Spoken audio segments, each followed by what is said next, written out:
Wakil Presiden Ma'ruf Amin juga mengajak semua pihak untuk menjaga silaturahmi di hari Lebaran. Jelang tahun politik, Wapres mengingatkan silaturahmi jangan terganggu perbedaan politik.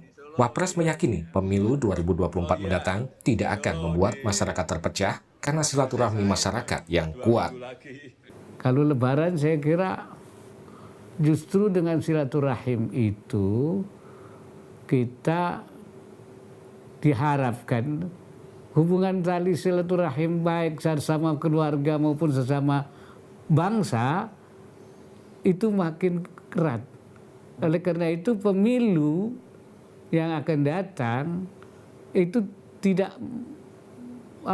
tidak membuat kita terpecah, ya, karena silaturahim kita sudah kuat.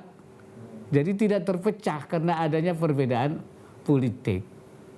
Nah, perbedaan pandangan politik dalam sistem demokrasi kita itu niscaya bahkan harus. Tetapi, nah itu, yaitu perbedaan itu tidak boleh menimbulkan permusuhan. Saya kan sering bilang, ya kita berbeda capres, lakum capres hukum, walana capres sunnah. Bagi Anda capres Anda, bagi saya capres saya. Mari kita memilih masing-masing. Nah, tetapi tidak harus kemudian bermusuhan, gitu.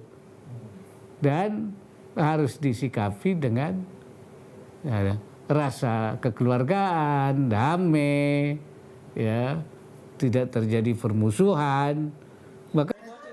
Berkaca dari pesta demokrasi sebelumnya, perbedaan pilihan politik telah membuat sebagian masyarakat Indonesia terbelah. Tim Liputan, Kompas TV.